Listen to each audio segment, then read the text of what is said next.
के लिए 200 साल 500 साल जो भी लगेंगे, हम आरक्षण के साथ हैं, जातियों के साथ हैं। और वो जो वसंत व्याख्यान माला का आप जिक्र कर रहे हैं, जिसमें बाला साहब देवरस ने कहा कि भाई अगर छुआछूत पाप नहीं है तो दुनिया में कोई चीज़ पाप नहीं है। तो इसलिए संघ में हमेशा विचार के साथ बदलाव होता है, और बदलाव को कोई, मैं ये समझता हूँ कि बदलाव कोई खतरनाक चीज नहीं है, हमेशा नेगेटिव नहीं होता, और उसके रिजल्ट कई बार बहुत अच्छा है होते हो। विजय जी, ये तो बढ़िया संकेत है। विवाद या विषय चर्चा सिर्फ इसलिए हो रही क्योंकि स्वीकार नहीं कर रहे कि हमने इस बात को एक्सेप्ट कर लिया है। हाँ, नहीं, क्या बताओ ना अवधेश जी, बोलो। हाँ, अरे क्या नहीं, मैं बोल रहा हूँ, जरा मैं विजय जी के लिए एक शेर पढ़ देता हूँ, फिर उसके बाद जरा अच्छा लगेगा आपको। हाँ, जहर मीठा हो तो पीने में मजा आता है। हाँ, बात सच कहिए मगर यूं की हकीकत न लगे। तो ये जो बोलते हैं वो संघ का विषय है ही नहीं, जो ये कह रहे हैं कि संघ बदलाव करता है। संघ शुरू से अभी तक एक उसमें सुसंबद्धता है। संघ ने आरक्षण का कब विरोध किया, जो ये बता रहे हैं? संघ ने आरक्षण, आप सब लोग जो कह रहे हैं, और बाला साहेब देवरस जी के जिस व्याख्यान की बाला करे वो पहले दिन का है। वो व्याख्यान में उसके लिए एक शब्द आया कि उन्होंने अब्राहम लिंकन को कोट करते हुए कहा था, इतना ही है उसमें। तो उसमें कोई बदलाव नहीं आया है कि संघ बदल जाएगा, कि संघ जो है चलायमान है, कि जैसे समय होएगा वैसे हम बदल देंगे।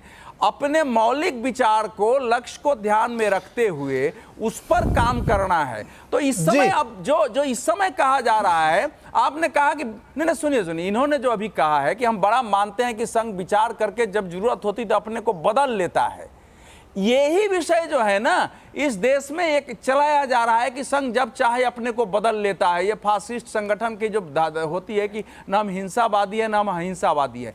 ये जो विषय है जाति जनगणना की, संघ से पूछने अपना एक मत रखा है। उस मत का अर्थ है कि जाति जनगणना हो तो उसका हम विरोध नहीं करेंगे। जाति जनगणना का उद्देश्य ये होना चाहिए, उसने अपना एक मत रख दिया। ये शासकीय विषय है, राजनीति इसको तय करे, इसकी तैयारी करेगा। सुनिए, सुन लीजिए, टिक गई है एक लाइन सुनिए, नहीं सुनिए ना, एक लाइन पूरा इतनी देर में तो आप बोल देते। संघ के अब संघ की नहीं सर, संघ की भूमिका यह है कि जाति जनगणना होगी तो उसके बाद जो परवर्ती उसकी प्रतिक्रियाएं नकारात्मकता होगी, उससे निपटने की तैयारी, ताकि हिंदू समाज एक रहे। उस पर अब संघ को काम करना है, वो घोषणा नहीं होती है। नहीं, अभी तो पहला इशू नहीं सेटल कर पाए, मैं तो दूसरे सवाल पे भी नहीं पहुंच पाया कि जाति जनगणना के बाद क्या होगा। आप वहां तक पहुंचने नहीं दे रहे हो, आप लोग पहले में अटका रखे हो। आप दो ये मानने को तैयार ही नहीं हो। आप तो ये कह रहे हो कि वो तो पहले से जाति जनगणना के समर्थक रहे हैं, उसमें कोई दिक्कत ही नहीं। आज आपने पूछ लिया, तुमने कहा कर लो, भाई क्या दिक्कत है? ये आप भाव आपका ये निकल रहा है। शब्द नहीं, शब्द प्रयोग किया है मैंने। नहीं, मेरा और उलझा मत दर्शकों में, रुको, प्रेम कुमार जी को भी ले। प्रेम कुमार जी, अगर ये बदलाव कर रहा है संघ, कह रहा ठीक कर लो, उसमें क्या दिक्कत? ये तो बदलाव अच्छा है, इसका तो स्वागत होना चाहिए, इसमें क्या दिक्कत? हालांकि आपस में कंफ्यूजन फैला रहे हैं अवधेश जी और हर्षवर्धन जी। देखिए, एक मिनट को हर्षवर्धन, पहले प्रेम जी को, फिर आपकी बात आता हूँ। हाँ, देखिए, एक सांस्कृतिक संगठन इस विषय पर चर्चा कर रहा है, यही बड़ी बात है। ये सांस्कृतिक संगठन है और वो कह रहा है कि जातीय जनगणना पर बात कर रहा है, तो हम क्यों इस पर इतना वैल्यू दे रहे हैं? जाहिर है कि वो सिर्फ सांस्कृतिक संगठन नहीं है, वो स्यूडो संगठन, बहुत तरीके से उसका प्रभाव है सरकार पर, सारी सत्ताधारी दल पर। बीजेपी उसका फ्रंटल ऑर्गेनाइजेशन, इस बात को छिपाते हैं। जब दो बात एक साथ वो कहते हैं कि होना चाहिए जाति जनगणना, और साथ में कहते हैं कि इस पर राजनीति नहीं होनी चाहिए मोटे तौर पर, तो आप ये समझिए, इसको हम उलट के सवाल करते हैं। अगर राजनीति नहीं होती जाति जनगणना पर, तो क्या आज ये सवाल का जवाब लेकर के आता आरएसएस? जाति जनगणना पर राजनीति हुई है, इसीलिए आरएसएस को बयान देना पड़ा है, इससे पहले तो आवश्यकता नहीं होती थी। तो एक और बात यह है कि राजनीति नहीं करनी चाहिए।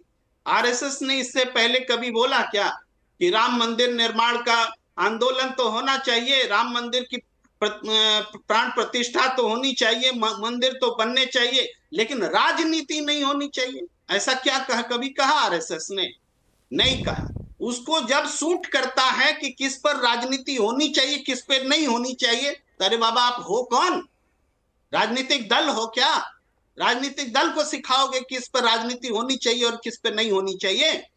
ये एक बड़ा प्रश्न है। आप तो सांस्कृतिक संगठन हो, रखो अपना विचार अपने साथ, लेकिन आज ये पूरी राजनीति को प्रभावित इसलिए करता है संघ का विचार, क्योंकि उस विचार का असर सत्ताधारी दल भारतीय जनता पार्टी पर पड़ता है। ये माना जा रहा है कि संघ ने जो निर्णय लिया है अब बीजेपी उस पर चलेगी। तो जो जातीय जनगणना का सवाल अपोजिशन ने राजनीतिक रूप से एक पूरे देश की राजनीति में रखा, उसको अब स्वीकार्य होता दिख रहा। इसको आप कई तरीके से बोल सकते हैं, चर्चा में आई भी है ठीक बात। है ना, मान लिया उन्होंने, स्वीकार हो गया, बढ़िया है। हाँ, इसी बात को मैं कह रहा हूं, कई तरीके से बोल सकते हैं कि आरएसएस बदल गया, आरएसएस यू टर्न ले लिया, आरएसएस ने अपने विचार को परिष्कृत किया, आरएसएस ने भूल सुधार की, आरएसएस ने राहुल गांधी का डिक्टेशन ले लिया, आरएसएस बीजेपी विपक्ष के सामने झुक गया। जैसे मन वैसे आप स्वीकार कीजिए, लेकिन ये बात तय है कि एक परिवर्तन उनकी सोच में दिखा है, जिसको स्वीकार करने में बहुत दिक्कत हो रही है लोगों को इस प्लेटफॉर्म पर। जी हर्षवर्धन जी बताओ। देखिए यही मुश्किल होती है। प्रेम जी तो वैसे भी संघ विरोधी, भाजपा विरोधी, हिंदू राजनीति विरोधी व्यक्ति हैं, तो वो तो यही बोलेंगे, उनका तो कुछ नया हम सुनने की उम्मीद नहीं कर सकते थे। लेकिन मैं आपको याद दिलाता हूं, जब स्वदेशी जागरण मंच का आंदोलन चला करता था, दत्तोपंत ठेंगड़ी जी हुआ करते थे और एक बात वो बार बार कहा करते थे, तब वो संघ के लोग और स्वदेशी जागरण मंच के लोग लिस्ट लेके घूमते थे, भैया ये करो, ये न करो, ये वाला मंजन, ये वाला जूता, ये वाला चप्पल, पता नहीं कहीं गलत भी हो जाता था, सही भी, लेकिन उनकी भावना रहती थी कि स्वदेशी अपनाओ। तो अब क्या था, विदेशी का स्वदेशानुकूल और स्वदेशी का युगानुकूल। आज अभी रक्षा मंत्रालय ने बहुत बड़ी, करीब 1.5 लाख करोड़ की चीजों का प्रपोजल एक्सेप्ट किया है। 99% भारत का है। आज की तारीख में हम कैसे बदल रही हैं चीजें। अगर हम इसको कहें कि बदलना, तो ठीक बात है, हमने लिया, हम लेके फाइटर आते हैं, उसके बाद हम बनाना शुरू कर देते हैं, हम अपना निर्मित स्वदेशी हेलीकॉप्टर बनाना शुरू कर देते हैं। दरअसल जो ये विचार है ना, जब तक हम इस नजरिए से देखेंगे कि अच्छा हम उनसे क्यों करते थे, अरे भाई हम अपने को मजबूत करने के लिए करेंगे। कल को हमको लगेगा कि हमारे बीच में विघटन डाल के दूसरा कोई लाभ लेना चाहता है, तो हम उसका उसकी तरफ जवाब देंगे। और जब आप कहते हैं कि संघ सांस्कृतिक संगठन है, तो आप गलत बोल रहे हैं। पहले जानकारी पूरी रखिए। संघ हिंदू समाज को एकत्रित करने वाला सामाजिक और सांस्कृतिक संगठन है, जो कहता है कि इस देश के हर नागरिक का व्यक्ति निर्माण और उससे राष्ट्र निर्माण। जब आप ये समझेंगे, तब आप इस बात को समझेंगे कि उसका महत्व कौन है, और तब शायद ये पूछने से पहले थोड़ा हिचकेंगे कि तुम हो कौन, तब ये पूछने की जरूरत है। मेरी बात सुनो ना, अभी उधर फिर बहुत डिफरेंट डिबेट होने लगेगी, फिर अभी 1-on-1 प्रेम कुमार जी आपकी होगी। मैं उधर जाना नहीं चाहता, आज मेरा उधर जाने का बिल्कुल मन नहीं है, आज मैं इसी विषय पर रहना चाहता हूँ। मैं ये कह रहा हूँ कि अभी आप स्वदेशी जागरण मंच और पता नहीं क्या क्या उदाहरण, मैं उस पर भी नहीं जाना चाह रहा हूँ। मैं सिंपल ये कह रहा हूँ कि जो अवधेश कुमार जी कह रहे हैं और जो विजय कुमार जी कह रहे हैं, विजय त्रिवेदी जी कह रहे हैं, उसमें बहुत अंतर है। और वो अंतर ये दिखा रहा है कि वो सहजता नहीं है जिस सहजता से अवधेश जी कह रहे हैं कि तो हमारा तो ऐसे ही, आप भी उसको कह रहे हो। मैं ये कह रहा हूँ कि राजनीति बदल देगा जो ये जो होने जा रहा है, और उस पर आप सहमति जता रहे हैं। सिर्फ इतनी सी बात मैं पूछ रहा हूँ। नीरज जी, राजनीति कैसे बदलेगी ये आप देखिएगा, और राजनीति नहीं बदल पाएगी जैसी लोगों को आशंका है, इसीलिए संघ का ये बयान। जाति जनगणना होगी कि नहीं होगी, पहले ये बताओ आप, होगी कि नहीं होगी जाति जनगणना? मैं नहीं, निजी तौर पर मैं बिल्कुल पक्ष में नहीं, इससे कुछ होना नहीं। अरे फिर मैंने कहा निजी का कोई मतलब ही नहीं अभी। उदाहरण के तौर पर मैं बताता हूं, और इसको सुनते ही लोग परेशान हो जाते हैं। प्रधानमंत्री आवास योजना के घर किसको मिले हैं? निकालिए सारी जातियों का डेटा आप कर दीजिए। सबसे पहले आप आरोप लगाएंगे ना, आप क्यों कह रहे हैं कि सरकार से जाति जनगणना कराएं? राहुल गांधी कह रहे हैं कि सरकार कुछ दे नहीं रही, तो पहले सरकार से वो कहें कि आपकी जितनी योजनाएं हैं उसमें आप ब्राह्मणों को, राजपूतों को, कायस्थों को, वैश्यों को दे देते हैं, पिछड़ों और दलितों को नहीं। जैसे ही ये होगा, सारे ये जो लोग हैं ये चुप हो जाएंगे, क्योंकि जाहिर है 90% लाभ उन्हीं जातियों को हो रहा है। संघ और भारतीय जनता पार्टी की अभी सरकार बिना हिंदू बांटे उनको लाभ पहुंचाना चाहती है। जो जिनको सत्ता और किसी जरिए से नहीं मिल रही है वो हिंदू बांटना चाहते हैं। बस फर्क कितना है, कोई और फर्क नहीं पड़ेगा जाति जनगणना से। मैं ये कह रहा हूं कि क्या ये जो आप बात कर रहे हैं तो फैक्चुअल है, तथ्यात्मक बात है, तो सरकार फिर ये स्टैंड क्यों नहीं ले लेती कि जातिगत जनगणना नहीं होगी? एक लाइन का स्टेटमेंट जारी कर दो। आप क्यों नहीं करते हैं? देखिए, ये तो राजनीति में जो लोग हैं उनकी अपनी मुश्किलें। तो अभी आप कह रहे थे राजनीति नहीं, अंबेडकर जी ने कहा राजनीति नहीं करना है। मैं यही तो कह रहा हूं कि राजनीति में जो लोग, मेरा ये मानना है कि अगर नरेंद्र मोदी कहते तो कोई दिक्कत नहीं होगी। और मैं एक बात कहता हूं, चलिए आज मैं फिर से दोहरा रहा हूं उसे, नरेंद्र मोदी घांची तेली समाज से आते हैं, सभासद नहीं हो सकते थे गुजरात में, आज देश के प्रधानमंत्री हैं। किस तरफ हम जा रहे हैं? नरेंद्र मोदी जैसा नेता सदियों में इस देश में नहीं हुआ। आप सोचिए, जवाहरलाल नेहरू के बाद पहले व्यक्ति हैं जो तीसरी बार प्रधानमंत्री बने। क्या जाति की वजह से बने? क्या जितने लोग हैं? और राहुल गांधी, हर्षवर्धन, यही तो मैं करूं, जरूरी सवाल, आपकी भी कॉन्स्टिट्यूंसी है, आपकी भी कॉन्स्टिट्यूंसी है रायबरेली। तो रायबरेली में सबसे ज्यादा आते हैं पासी, उसके बाद है ब्राह्मण। राहुल गांधी ने किसी पासी को टिकट क्यों नहीं दिया? आप बताइए ना, वो जाति गिन के यही करना चाह रहे हैं ना। जहां जाति पता है वहां राहुल गांधी ने पासी को टिकट क्यों नहीं दिया? पासी समाज का हक क्यों मार लिया? और वायनाड में मुसलमान सबसे ज्यादा। तो फिर इस पे स्टैंड क्यों नहीं लेती गवर्नमेंट? मेरा सवाल यही है। अभी सरकार अपना समझे ना, हम तो पत्रकार की नहीं, यही अरे तो मैंने क्या कहा, मैंने एक शब्द यूज किया था, सोशियोलॉजिकल एनालिटिकल ज्यूरिस्प्रूडेंस क्या है कि जिससे ज्यादा लोग सहमति है, प्रभावित अप्रभावित हो रहे हैं, वही फैसला सरकार ले रही है।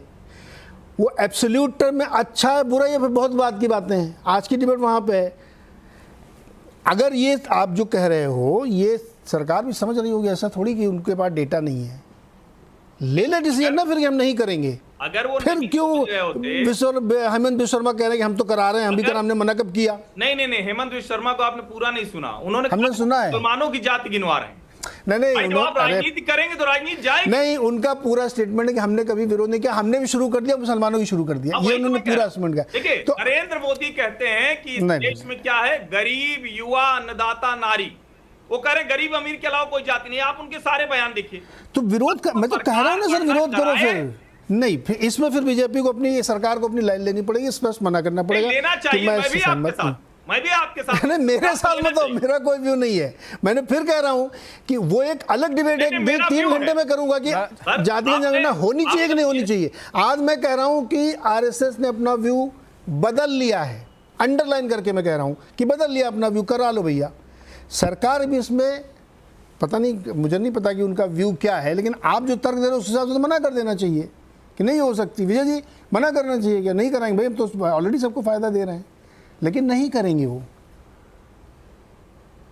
विजय जी, बहुत छोटा सा कमेंट, ब्रेक लेना मुझे। नीरज जी देखिए, हाँ नहीं, यही तो केवल एक राय रखनी है ना कि आपको